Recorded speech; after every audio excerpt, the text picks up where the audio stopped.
la teoría crítica de la escuela de Frankfurt y la crisis de la idea de razón en la modernidad. Un ensayo de Guido P.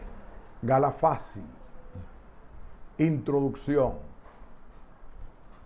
Los últimos 3 siglos de la historia han estado dominados fundamentalmente por una forma de pensar y en consecuencia de actuar regidos por los conceptos de ciencia racional y desarrollo progresivo.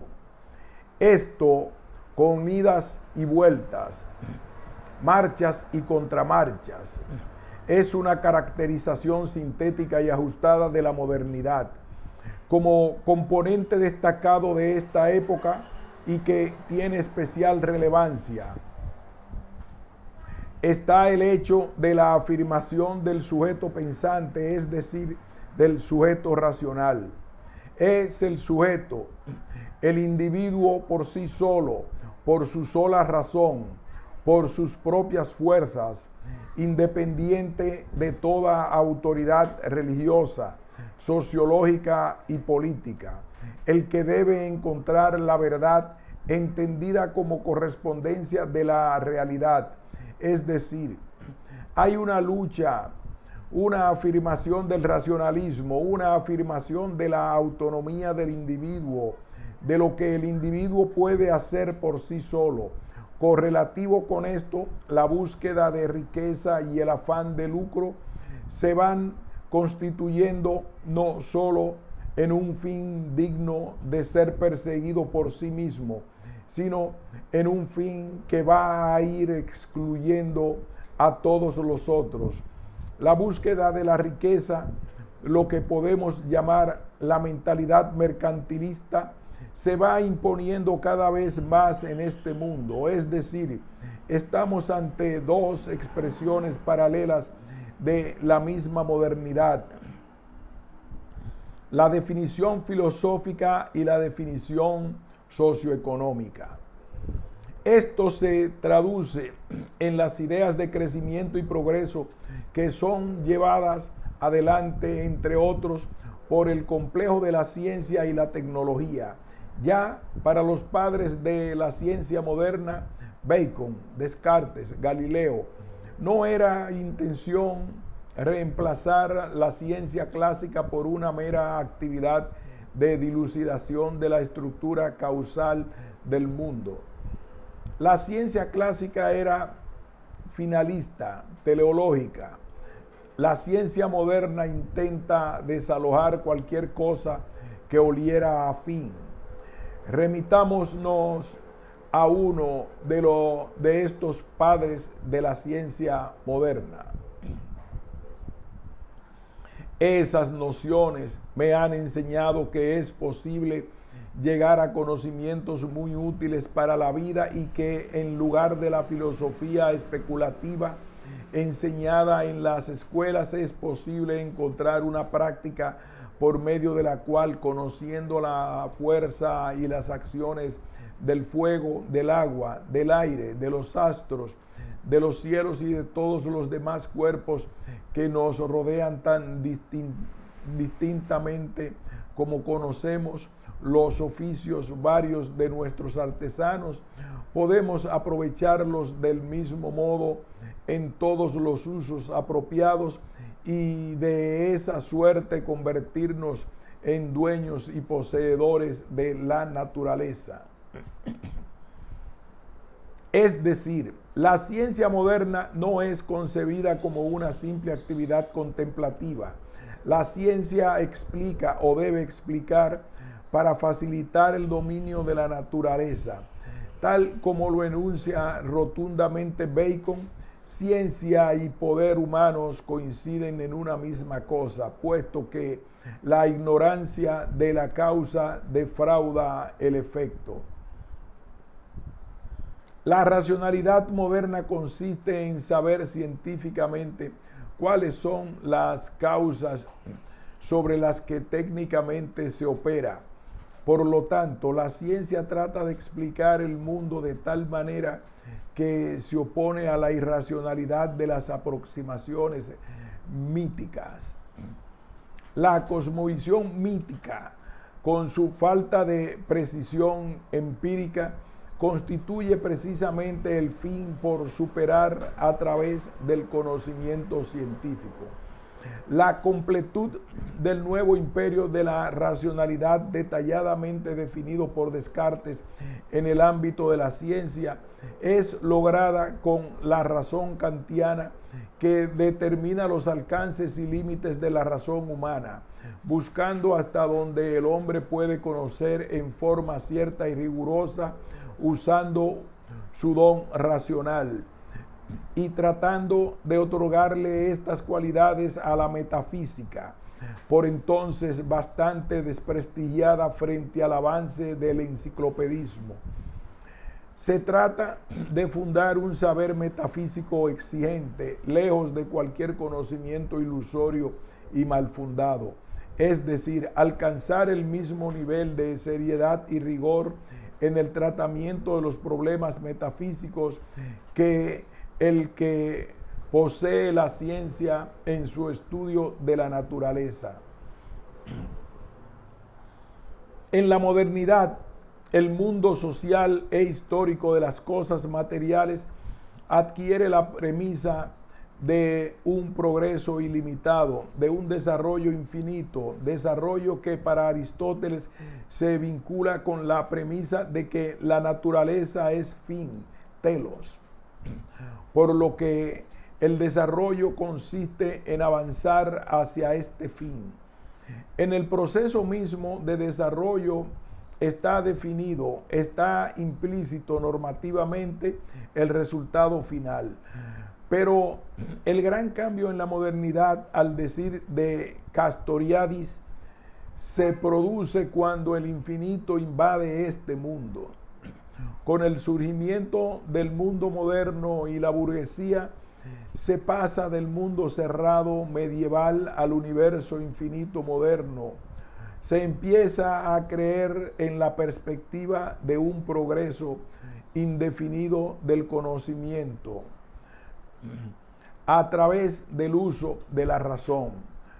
No hay límites para los poderes y posibilidades de la razón, y la razón por excelencia, por lo menos si se trata de la res extensa, es la matemática.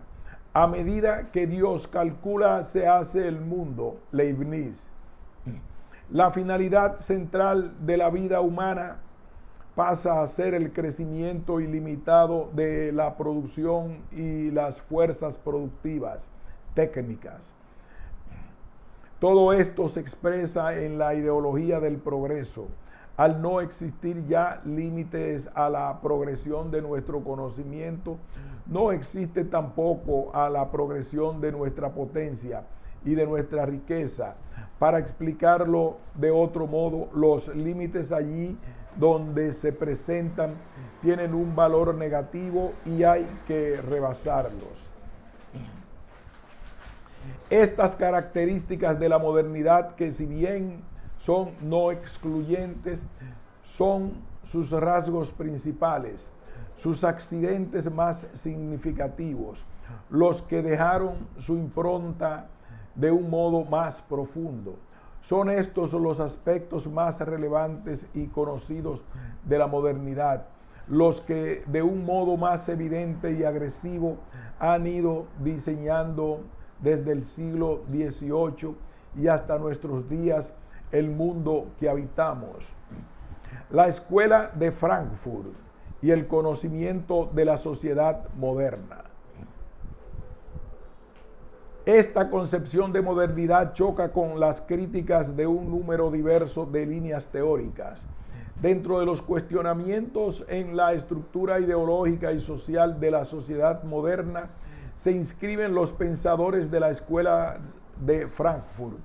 En la concepción de la teoría crítica de Marx Horkheimer, se trata de desenmascarar el carácter ideológico de lo que en la modernidad ha llegado a llamarse ciencia positiva.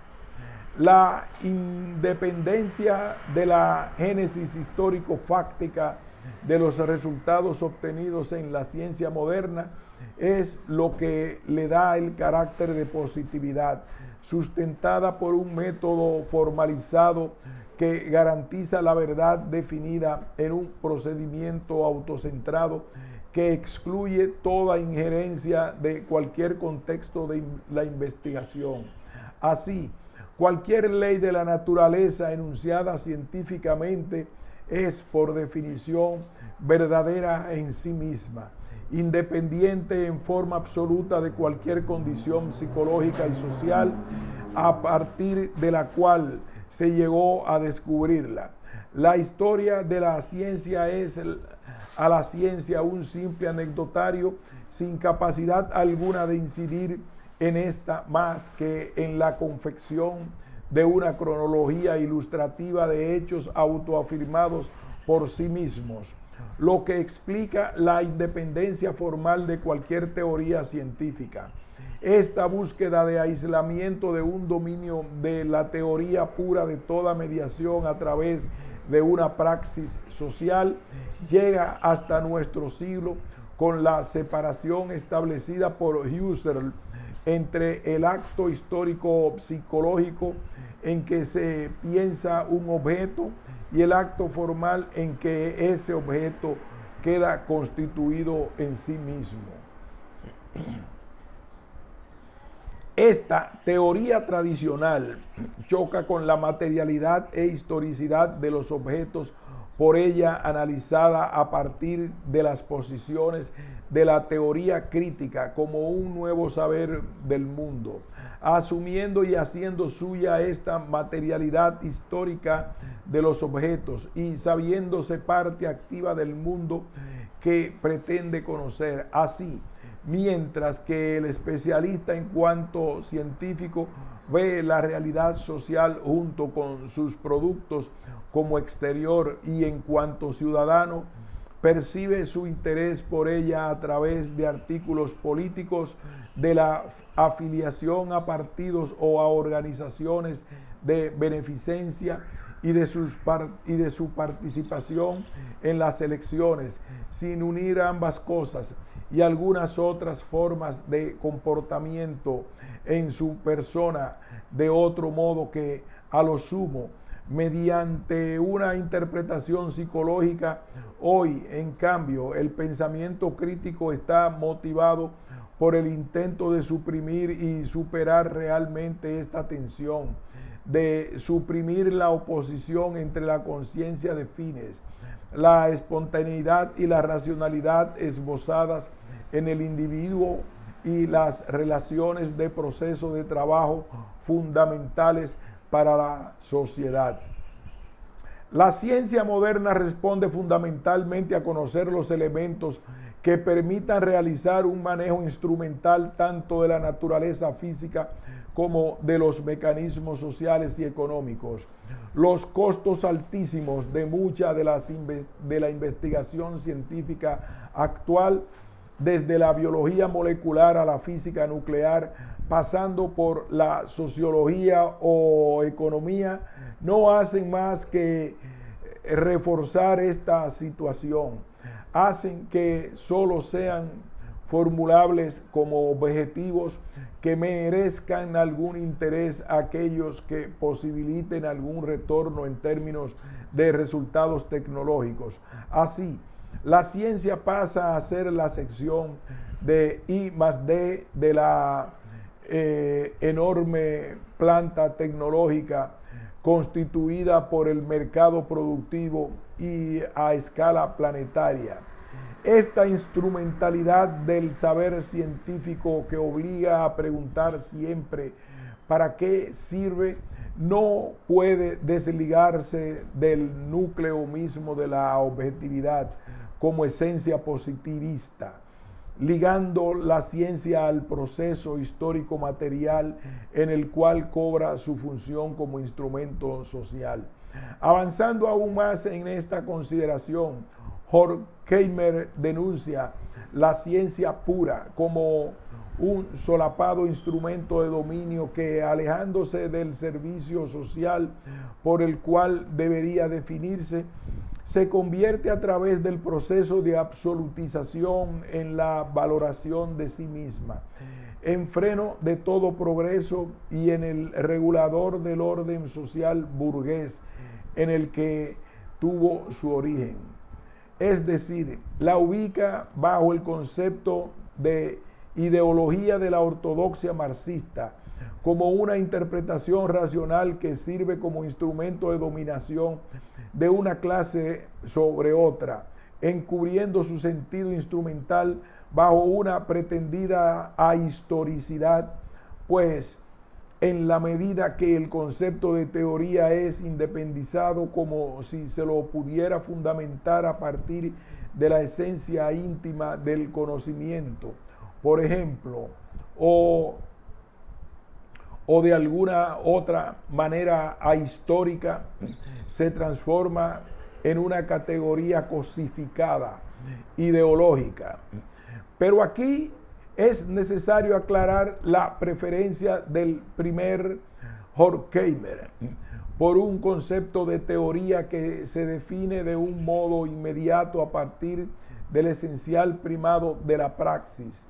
Opone de alguna manera el materialismo histórico a la larga tradición idealista de raíz platónica, en donde las teorías que determinan solo por sí mismas, sin más valor que la verdad que contienen, constituyéndose lógicamente como teorías independientemente de su génesis histórica. Así, Horkheimer aboga por una concepción que permita superar la parcialidad que resulta de separar de la praxis social total los procesos intelectuales particulares, de superar la idea según la cual la ciencia representa una esfera separada sin que se perciban las interrelaciones entre las distintas actividades conceptualizadas de forma aislada. La vida de la sociedad es considerada por Horkheimer como resultado del trabajo en forma conjunta de los diferentes procesos de la producción, que no deben ser vistos como autónomos e independientes, pues todos estos procesos no son otra cosa que aspectos particulares del modo como la sociedad se enfrenta con la naturaleza y se mantiene en su forma dada. Son momentos del proceso social de producción, aun cuando ellos mismos sean poco o nada productivos en el verdadero sentido. Ni la estructura de la producción dividida en industrial y agraria, ni la separación entre las llamadas funciones directivas y las ejecutivas, entre los servicios y los trabajos, las ocupaciones manuales y las intelectuales, son situaciones eternas o naturales. Ellas proceden, por el contrario, del modo de producción en determinadas formas de sociedad. De esta manera, la ciencia que considera la conformación de la praxis como más allá respecto de ella misma, amparándose en la separación entre pensar y obrar, representa a Horkheimer una renuncia a la propia humanidad, una renuncia en sí misma interesada en salvaguardar el sistema vigente a partir de encubrir su función instrumental. Esta ciencia reniega de su función instrumental como una instancia de dominio y se ampara en la definición de sus supuestos como categorías teóricas eternas en vez de condiciones históricas que posibilitan su ejercicio. En este esquema conceptual, el hombre deja de ser el sujeto de esa praxis que es el saber y se convierte en su objeto, ejecutándose sobre él una descripción dogmática de su verdadera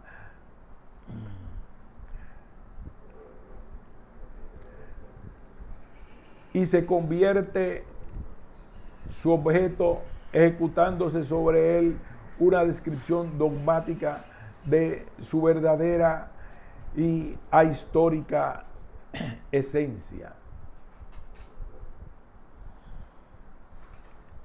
Esto ocurre precisamente en la sociedad burguesa, donde el hombre concreto, despojado de los medios de producción, no es más el sujeto de la actividad productora, sino un simple elemento material de dicha actividad. Pero ya no se trataría de la sociedad industrial dividida en clases de propietarios y explotados. La crítica teórica frankfurtiana va más allá, apuntando al problema más radical de la sociedad industrial como modelo paradigmático de una racionalidad opresiva que se ha convertido en la única regla del juego para el ejercicio ya imposible de una humanidad integral. La reivindicación frankfurtiana entonces ya no se contenta con reajustar el proceso de producción, sino que invoca la necesidad de detener este modelo antes que aniquile el último rincón en el que aún se refugia la conciencia de la propia humanidad. Así, se llega en Horkheimer a una revisión más profunda de sus tesis, en donde se fundaban sus argumentaciones en el principio marxista de la praxis como fundamento de toda teoría, avanzando en sus análisis críticos sobre el pragmatismo contemporáneo que define todo el proceso social moderno. Ya en el prólogo de la crítica de la razón instrumental argumenta: los problemas económicos y sociales de nuestro tiempo han sido exhaustivamente tratados por investigadores científicos competentes. El presente ensayo toma por otro camino. Nuestro objetivo aquí es investigar la noción de racionalidad que sirve de base a la cultura industrial actual. El problema ampliamente compartido por los otros autores del círculo interior frankfurtiano ya no es la división en clases de la sociedad industrial, donde por un lado se ubican los propietarios y por el otro los explotados. El dilema por resolver cala más hondo y se pregunta por la esencia que hace que ese sistema exista.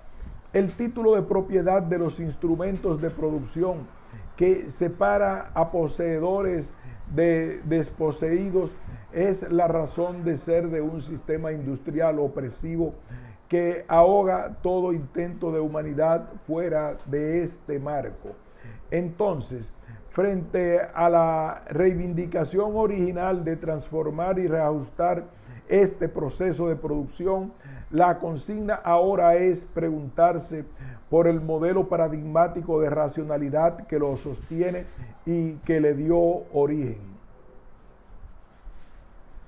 Entre la razón como totalidad y la razón como instrumento. Entonces, la mirada está puesta sobre el modelo de racionalidad que impregna todo hecho cotidiano en nuestra sociedad moderna y que define el camino. A seguir en las tareas del hombre común. Un hombre común que, al decir de Horkheimer, concibe las cosas razonables, las cosas con razón, como aquellas cosas útiles condición capaz de ser distinguida por todo hombre medio, porque lo que posibilita en última instancia los actos razonables es la capacidad de clasificación, conclusión y deducción, características esenciales y definitorias de la racionalidad dominante. Es decir, la razón que no repara en preguntarse por el contenido específico, por el funcionamiento abstracto del mecanismo pensante. Y aquí es donde Horkheimer se dedica a profundizar el concepto de razón y más precisamente lo que él llama la razón subjetiva, como aquella que ordena los medios al fin. Para el pragmatismo contemporáneo, lo racional es lo útil. Entonces, una vez decidido lo que se quiere, la razón se encargará de encontrar y definir los medios para conseguirlo. En consecuencia, es racionalmente correcto y por lo tanto verdadero lo que sirve para algo. En palabras de Horkheimer, en última instancia, la razón subjetiva resulta ser la capacidad de calcular probabilidades y de adecuar así los medios correctos a un fin dado. Esta definición parece coincidir con las ideas de muchos filósofos eminentes, en especial de los pensadores ingleses desde los días de John Locke. Esta razón subjetiva que articula medios a fines consistentes en la adecuación de modos de procedimiento a fines que son más o menos aceptables y que presuntamente se sobreentienden. Es decir, que el acento está puesto en discernir y calcular los medios adecuados, quedando los objetivos por alcanzar como una cuestión de poca importancia respecto a la indagación de si son o no razonables. Estos fines son racionales también en un sentido subjetivo, es decir, son útiles al objeto para lograr su autoconservación. En fin, capaz de ser racional por sí mismo, sin estar referido a ninguna especie de ventaja o ganancia subjetiva. Resulta absolutamente extraño para este modelo de razón. A lo largo de los últimos siglos, este tipo de razón implicó una serie de profundas transformaciones en cómo el pensamiento occidental concibe la realidad. En cambio, la otra concepción de la razón diametralmente opuesta predominó durante mucho tiempo. Fuerza contenida no solo en la conciencia individual, sino también en el mundo objetivo, en las relaciones entre los hombres y entre clases sociales e instituciones sociales, en la naturaleza y sus manifestaciones. Según Horkheimer, grandes sistemas filosóficos como los de Platón, Aristóteles, la escolástica y el idealismo alemán se basaron en una teoría objetiva de la razón. Esta razón se sustentaba en una concepción de totalidad, aspirando a desarrollar un sistema abarcador con una jerarquía de todo lo existente, incluyendo el hombre y sus fines. La armonía de la vida del hombre con esta totalidad definía el grado de racionalidad de la misma. Las acciones y pensamientos individuales en este contexto tomaban como referencia la estructura objetiva de la totalidad y no solo al hombre y sus fines. Los esquemas de pensamiento con sustento en la razón objetiva concebían el conocimiento como la capacidad de elucidar los principios universales del ser para, a partir de estos, construir los parámetros necesarios a la existencia humana. Es decir, la ciencia era entendida como una serie de procesos reflexivos y especulativos, más que un método clasificatorio de objetos y datos. tal como se presenta bajo la razón subjetiva. La clasificación íntegra del conjunto de maneras de conocer objetivos, pero en lugar de subordinación. Los sistemas filosóficos de la razón objetiva implicaban la convicción de que es posible descubrir una estructura del ser fundamental o universal y deducir de ella una concepción del designio humano. Entendían que la ciencia, si era digna de ese nombre, hacía de esa reflexión o especulación su tarea. Entendían que la ciencia, si era digna de ese nombre, hacía de esa reflexión o especulación su tarea. Se oponía a toda teoría epistemológica que redujera la base objetiva de nuestra comprensión a un caos de datos descoordinados y que convirtiese el trabajo científico en una mera organización, clasificación o cálculo de tales datos, según los sistemas clásicos. Esas tareas en las que la razón subjetiva tiende a ver la función principal de la ciencia se subordinan a la razón objetiva de la especulación. La razón objetiva no permite compartir su dominio con ninguna otra fuente de conocimiento y reflexión. Su intención es sustituir la religión y emerger como única fuente de verdad, en contraste con la actualidad, donde la razón subjetiva se retira de su lucha con la religión y se reconoce a esta su lugar.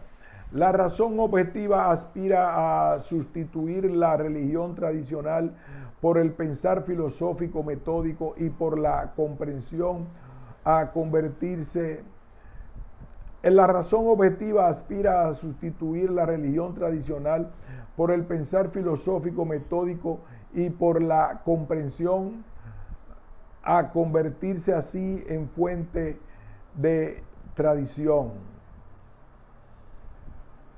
Puede que su ataque a la mitología sea más serio que el de la razón subjetiva, la cual, abstracta y formalista, tal como se concibe a sí misma, se inclina a desistir de la lucha con la religión, estableciendo dos rubros diferentes, uno destinado a la ciencia y a la filosofía y otro a la mitología institucionalizada, con lo que reconoce a ambos.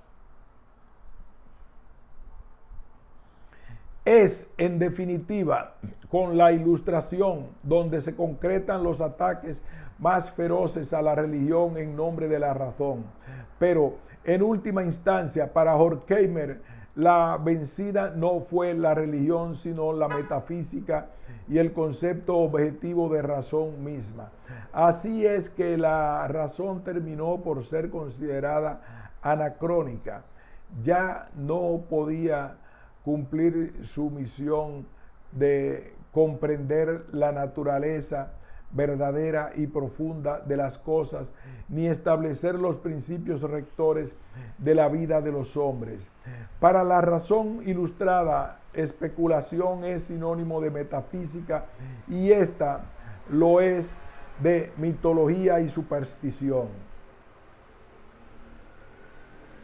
Bien podría decirse que la historia de la razón y el iluminismo, desde sus comienzos en Grecia hasta la actualidad, ha conducido a un estado en que se desconfía incluso de la palabra razón, pues se le atribuye la posibilidad de designar al mismo tiempo a algún ente mitológico. La razón se autoliquidó en cuanto medio de comprensión ética, moral y religiosa. La razón objetiva constituía una instancia más vasta que excedía el estrecho horizonte a partir del cual se extiende la razón contemporánea, contenía en su seno tanto las consideraciones hacia el existir humano como el mundo de todas las cosas y los seres vivos y las relaciones entre ellos.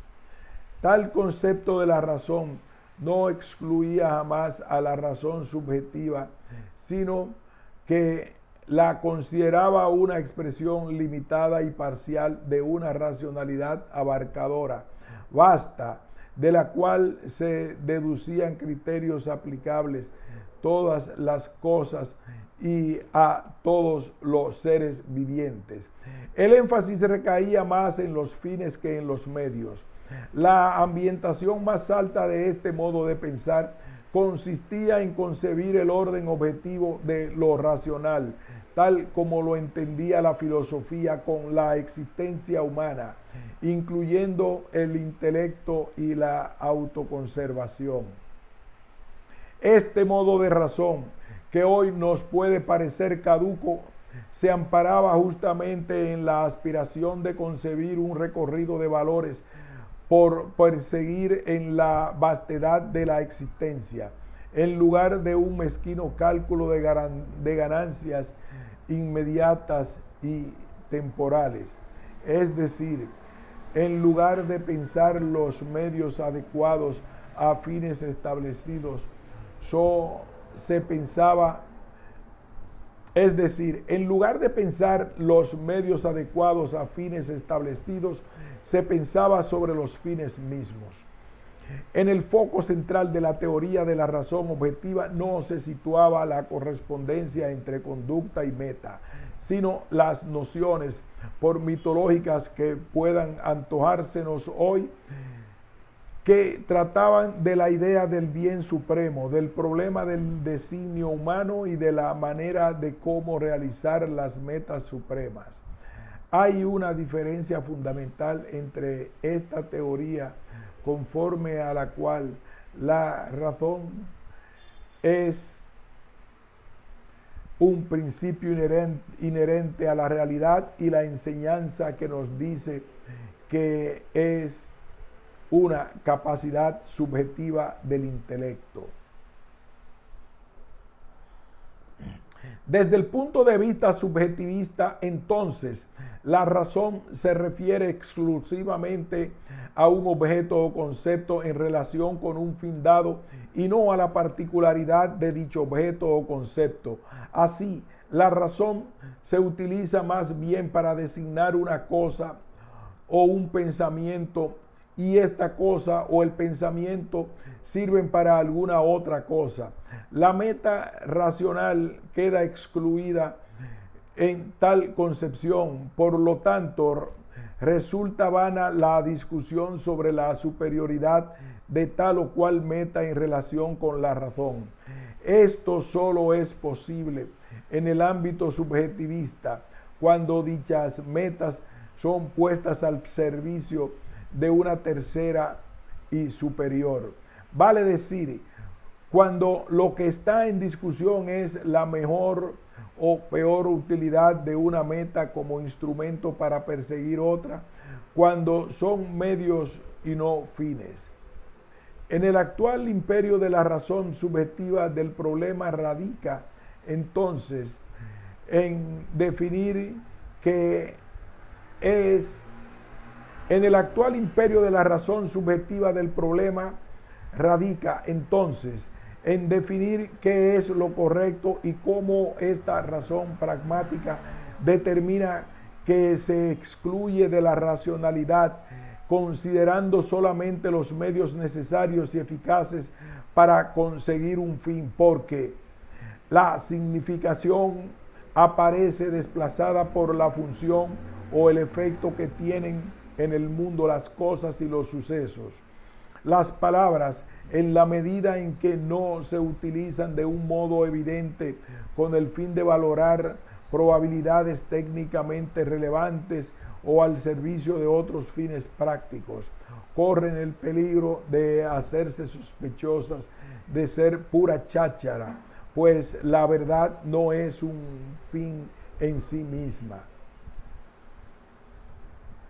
Es decir, La razón pragmática subjetiva excluye de sí misma el mundo de los fines, es decir, aquello para lo que algo sirve. Por lo tanto, si solo es racional aquello que sirve, aquello último para lo que todo lo demás sirve y que por definición ya no sirve para nada, tiene que ser irracional. Es decir, que el acto de pensar ya no sirve para discernir si un objetivo es deseable o no.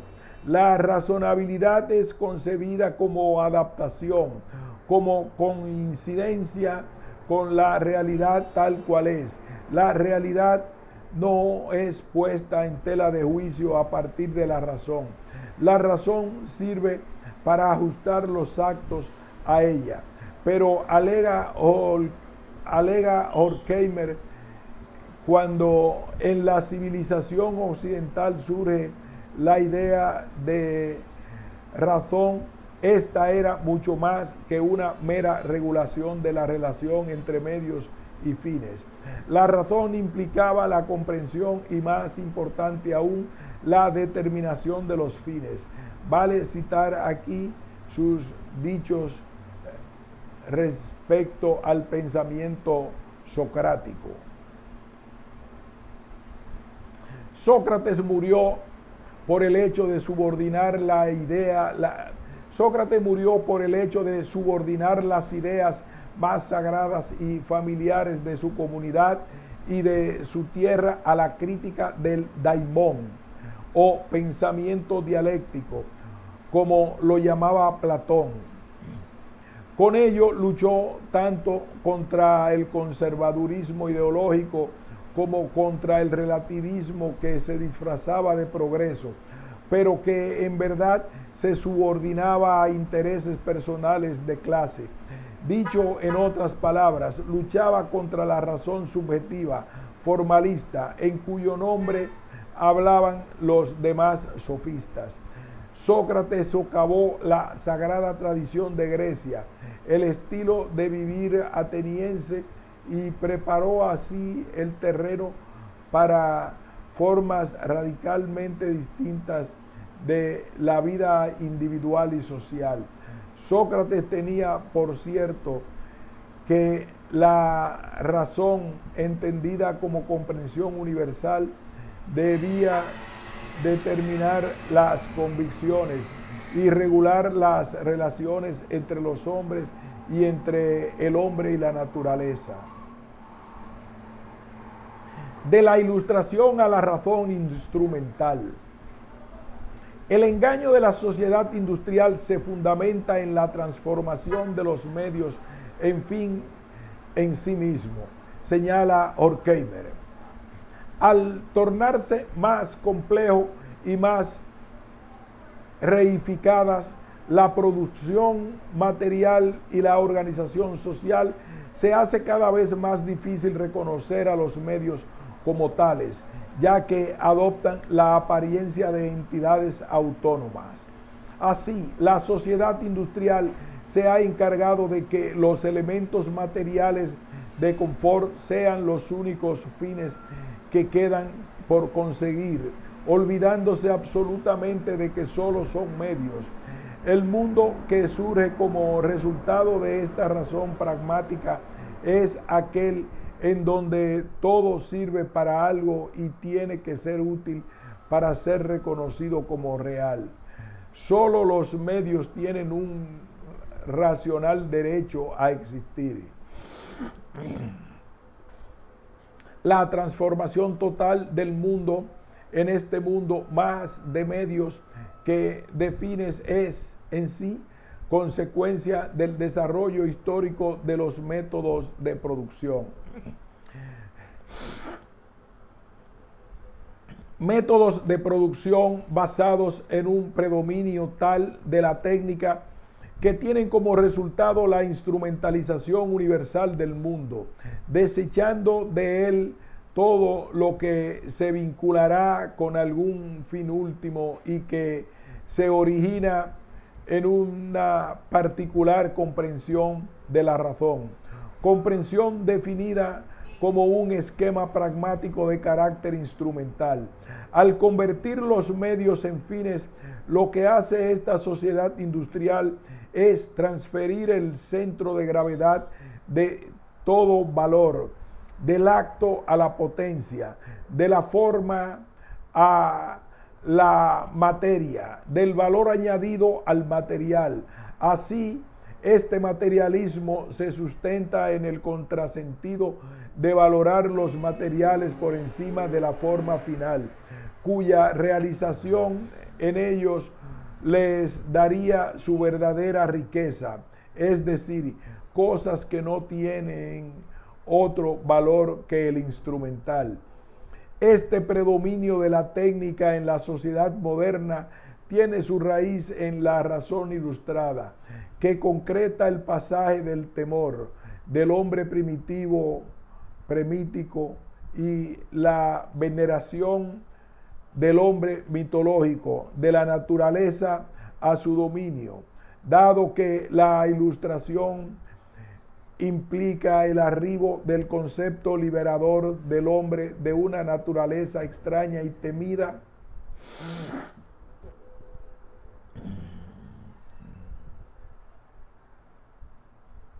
Este predominio de la técnica en la sociedad moderna tiene su raíz en la razón ilustrada, que concreta el pasaje del temor del hombre primitivo premitico y la veneración del hombre mitológico, de la naturaleza a su dominio, dado que la ilustración implica el arribo del concepto liberador del hombre de una naturaleza extraña y temida, que a través de la razón logra ejercer su dominio técnico sobre el mundo. Es la victoria del hombre sobre la superstición. El iluminismo, en el sentido más amplio de pensamiento en continuo progreso, ha perseguido siempre el objetivo de quitar el miedo a los hombres y de convertirlos en amos. El programa del iluminismo consistía en liberar al mundo de la magia. Esta interpretación se sustenta en la concepción hegeliana de la naturaleza como alteridad que es superada por el espíritu a través de la energía de la razón.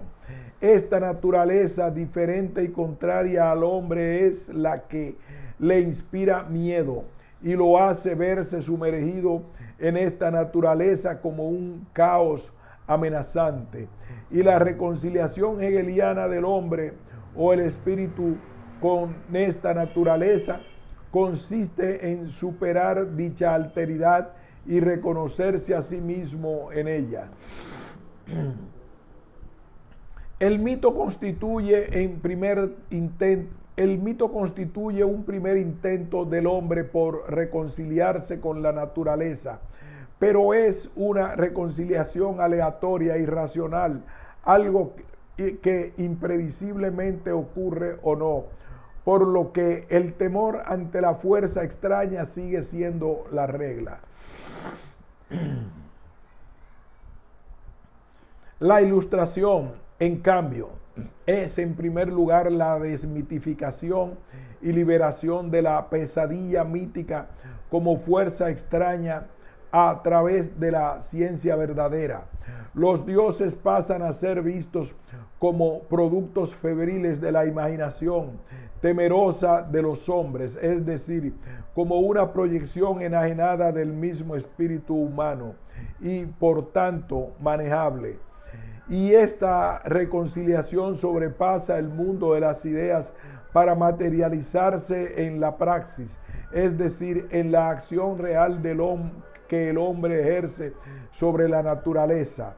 Se comienza a humanizar el mundo de forma real y no en la forma alienante que representaba el mito. El intelecto que vence a la superstición debe ser el amo de la naturaleza desencantada. Lo que los hombres quieren aprender de la naturaleza es la forma.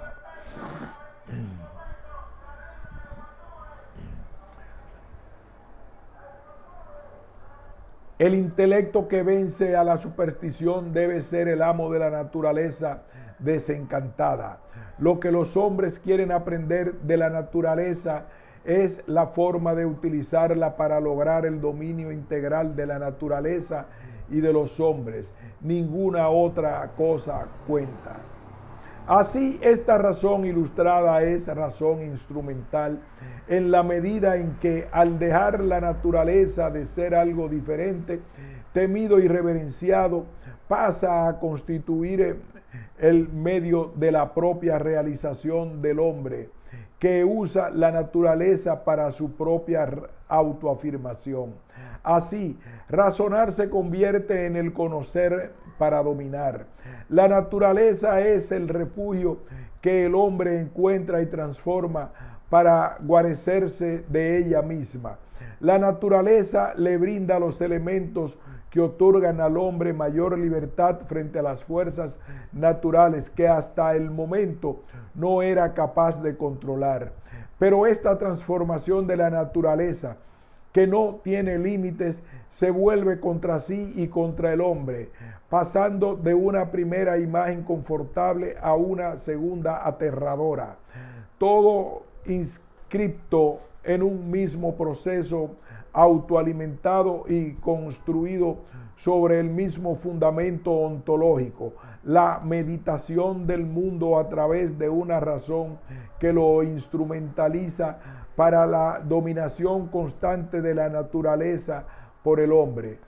Y este dominio absoluto es el límite de la razón ilustrada que lleva indefectiblemente a la catástrofe, en donde la razón se niega a sí misma y se hace instrumento de su propio proceder. Así, el iluminismo encuentra la posibilidad de liberación del hombre al mismo tiempo que su propia condena, llegando el día de hoy a un proceso que constituye el objetivo de su obra, citando a Adorno.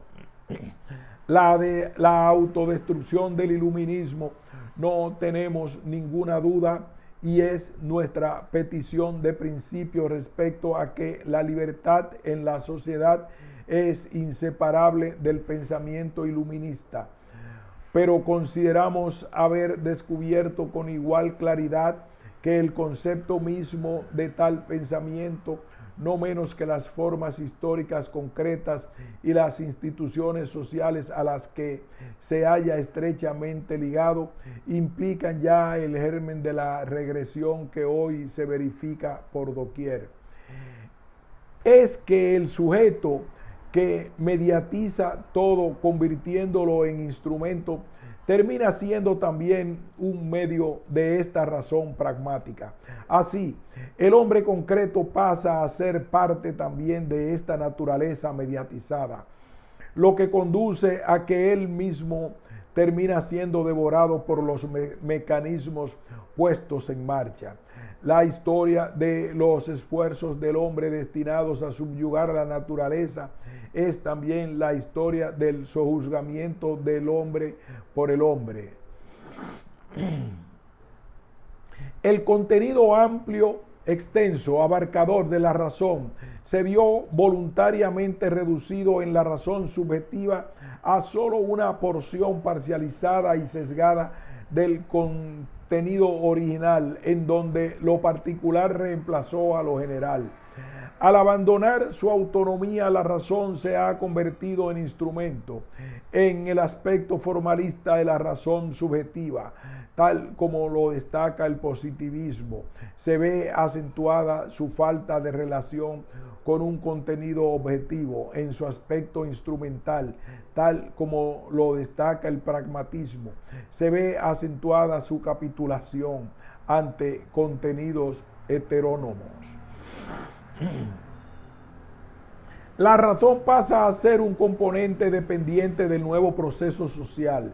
El contenido exclusivo que la domina es su capacidad operativa, a partir del rol que desempeña en el dominio sobre la naturaleza y sobre los hombres. La clasificación y sistematización de datos es el perfil predominante, tendiente a una mejor organización del material de conocimiento. Se ve superstición en todo aquello que pretende ir más allá de la sistematización técnica de los componentes sociales. Los productos de la razón, los conceptos y las nociones se han convertido en simples medios racionalizados, ahorradores de trabajo. Es como si el pensar mismo se hubiese reducido al nivel de los procesos industriales, sometiéndose a un plan exacto, dicho brevemente, como si se hubiese convertido en un componente fijo de la producción. Consideraciones finales. La teoría crítica frente a la modernidad.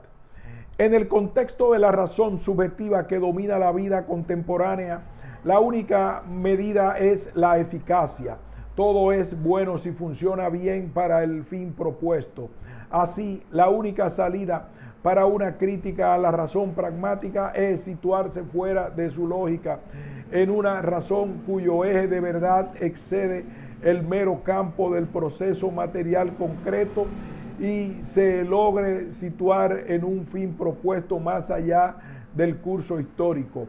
Y es aquí donde el rescate de la filosofía reasume todo su peso e importancia. Una filosofía que se construye sobre formas relativamente independientes del pensar que Aristóteles describe como contemplación teórica. La filosofía aspiraba a una intelección que no había de servir a cálculos utilitarios, sino que debía estimular la comprensión de la naturaleza en sí misma.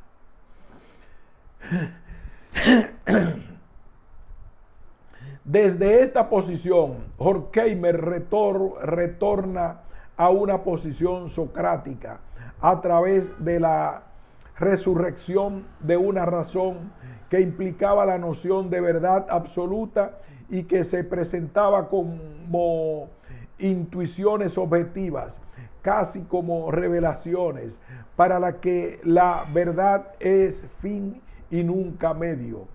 Una razón que reflejase la verdadera naturaleza de las cosas.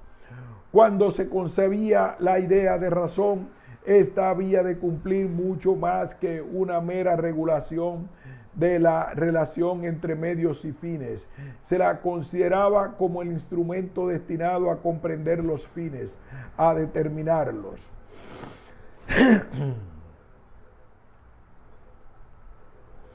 La crítica a la modernidad, entonces, llega con este pasaje a uno de los momentos más profundos en el pensamiento de Horkheimer. Rescatar el pensamiento socrático, amparado en la razón objetiva, significa marcar con toda la evidencia posible el camino errado por el cual se ha desplazado la modernidad posterior al iluminismo. El pensamiento utilitario que signó a esta refleja las antípodas del pensamiento socrático en busca de la comprensión y la definición de los fines. La modernidad, de la mano de la Ilustración, ha tomado uno de los recorridos posibles, aquel que lleva a la reducción de la razón a una simple forma de buscar lo útil. En lugar de aprovechar todo el potencial liberador que lleva en su seno las ideas modernas al surgir de entre el encorsetamiento medieval, en lugar de discurrir por el camino crítico del pensar en la totalidad, rescatando esta impronta de los clásicos griegos, el pensamiento moderno ha preferido elegir el camino más fácil, sin duda, que lo lleva a quedar limitado a la búsqueda de maneras y modos de adecuación de la acción humana a una verdad establecida, a cambio de pensar sobre esta misma noción de verdad. Esta crítica, marcando la ausencia de un pensamiento de la totalidad a que se ha negado el iluminismo y sus continuadores, es precisamente aquello que, por lo que se identifica la labor intelectual, sobre todo de Horkheimer, aunque también de Adorno y Marcuse. Dialéctica del iluminismo y crítica de la razón instrumental incursionaron por una crítica tan profunda y radical del pensamiento y la sociedad occidental que sin duda todo lo posterior solo representará una aclaración de sus tesis principales. Crítica radical implica aquella que intenta llegar hasta los orígenes del problema, hasta las raíces del modo moderno de concebir la vida. Pero paradójicamente, a medida que la teoría se volvía más radical, la conexión con una praxis radical, tal cual marca el pensamiento primero de la escuela, se hace más difusa. La desilusión que produjo en este grupo de pensadores la práctica del socialismo real y la evidencia de una clase obrera incapaz de encarnar la alternativa al sistema, al quedar su accionar incorporado dentro del propio funcionalismo del mismo, y diluyendo su carácter revolucionario, llevó a una marcha intelectual que se alejaba cada vez más del marxismo ortodoxo. El conflicto entre clases fue sustituido por un conflicto más amplio entre el hombre y la naturaleza, un conflicto que hunde sus raíces en un periodo anterior al capitalismo y que al parecer puede trascender a este luego de su fin.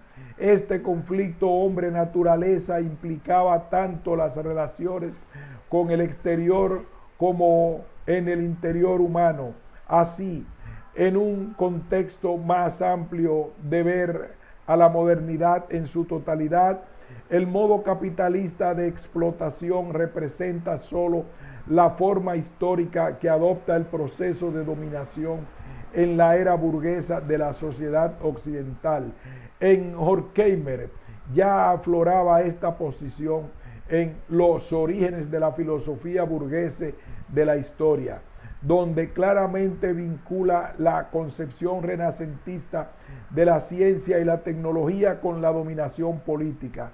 Esta dominación llega hasta el siglo XX, asumiendo formas no económicas de coerción cada vez más directas. Ahora, la teoría crítica reafirma la relación que establece en sus orígenes entre libertad y tradición moderna, pero también llama la atención sobre los peligros que puede entrañar esta relación ante la posibilidad de tomar caminos contrarios, pero que están inscritos en sus bases fundadoras. De aquí queda clara la posición que adoptan estos pensadores, incluyéndose dentro de la tradición moderna, pero alertando sobre sus peligros y cuestionando los principios fundamentales que la sustentan. Su posición es de crítica al modelo de racionalidad moderna imperante en el contexto del siglo XX que le tocó vivir, pero sin la intención de liquidar esta tradición moderna, sin la intención de ubicarse en una línea antirracionalista, sino por el contrario, como esfuerzo por recuperar una racionalidad progresista y liberadora, contenida de alguna manera en la construcción iluminista de la modernidad. Frente al discurso hegemónico de una modernidad homogénea y homogeneizante, entendida como el triunfo del racionalismo empirista o idealista del capitalismo como única posibilidad de organizar económica y socialmente la humanidad del Estado-nación democrático como única verdad política, existe otra posibilidad de interpretación del designio moderno que sin embargo está inscripta en los principios mismos de la construcción de la modernidad, una modernidad de la crítica, de resistencia a la reducción parcializante de la unidimensionalidad contemporánea, de búsqueda del sentido de totalidad que posibilite integrar todos los aspectos de la vida humana en un camino de síntesis superadora, en lugar de la fragmentación y segmentación a la que lleva la racionalidad instrumental. Inspirados en una interpretación marxista de los acontecimientos sociales, los pensadores frankfurtianos no se redujeron nunca a un materialismo dogmático que no hizo más que seguir el camino de la ciencia positiva, sino que trataron de revitalizar el ímpetu crítico original de las teorías de Marx, rescatando de precisamente su dimensión de totalidad en el análisis de lo social. El grupo de pensadores de esta escuela, englobados en el Instituto de Investigación Social, se convirtió en un centro renovador de la teoría marxista que aspiraba a superar la esclerosis del marxismo oficial y a irradiar una nueva praxis más allá de los estrechos límites de la política socialdemócrata. Así, el objetivo central de Horkheimer en particular, aunque también de todo el grupo, fue promover toda suerte de investigaciones que estuvieran relacionadas con la crítica de la sociedad y de las nuevas formas de alienación. Pero en esta perspectiva filosófica y sociopolítica a la vez, englobaron de forma novedosa el psicoanálisis como la base desde la que se podía desarrollar una psicología capaz de comprender las mediaciones entre la estructura social y la personalidad del individuo, así como de profundizar la relación entre el hombre y su naturaleza interior, lo que nos llevó, entre otras cosas, a preguntarse por los mecanismos psicológicos de los procesos de dominación. Es decir, conjugaron una interpretación del marxismo en una compleja totalidad con las posturas teóricas del psicoanálisis, que permitía enriquecer las observaciones y elaboraciones intelectuales de la sociedad al incorporar al sujeto con sus motivaciones, significaciones, valores y mecanismos de acción y represión.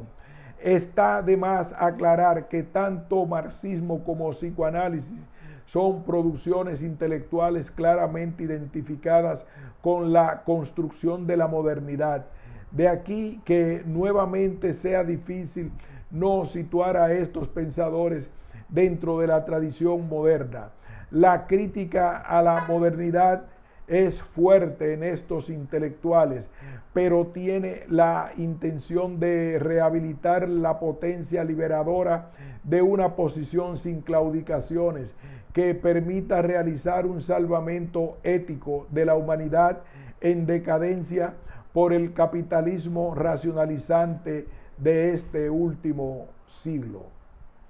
Fin de este ensayo.